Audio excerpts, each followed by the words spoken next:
Partout à travers l'Ukraine, les forces armées du pays ont été placées sur un pied d'alerte maximum, c'est-à-dire que tous les réservistes, tous les hommes de moins de 40 ans ont été rappelés au service, prêts à servir, pendant que le premier ministre ukrainien lui a lancé un avertissement très sévère à Vladimir Poutine, l'avertissant de conséquences sévères si jamais la Russie ne retire pas ses soldats qui sont actuellement déployés en Ukraine. La grosse question, en fait, c'est de savoir que peuvent faire les forces ukrainiennes pour l'instant, surtout que peuvent faire les forces ukrainiennes qui sont situées ici en Crimée. C'est le cas, par exemple, de cette base à Perevalnaya. Les soldats, pour l'instant, restent à l'intérieur de cette base. Et pourquoi? C'est très, très clair. Parce que si on regarde de ce côté-ci, en fait, la base au complet est entourée de soldats que l'on présume russes, des soldats qui n'ont pas d'insigne sur leur uniforme, qui ne portent pas de drapeau, mais qui portent quand même l'uniforme russe. Ils ne sont pas seuls, ces soldats-là. Il y en a partout ici autour. On a compté au moins une vingtaine de véhicules, de camions. Il y aurait au moins entre 4 et 500 militaires russes qui ont pris position ici tout autour de cette base de Perevalnaya. On parle donc de presque un bataillon complet.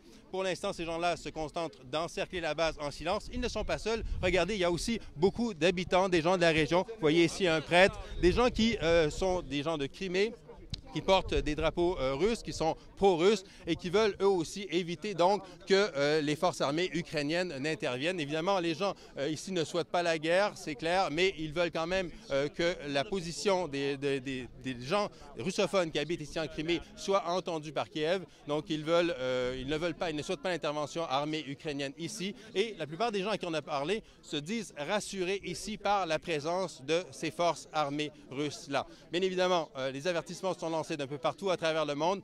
Difficile actuellement de prévoir quelle sera l'évolution des choses. Une chose est certaine, la situation est très, très tendue à l'heure où on se parle actuellement. Ici Jean-François Bélanger, Radio-Canada, à la base de Perevalnaya, en Crimée.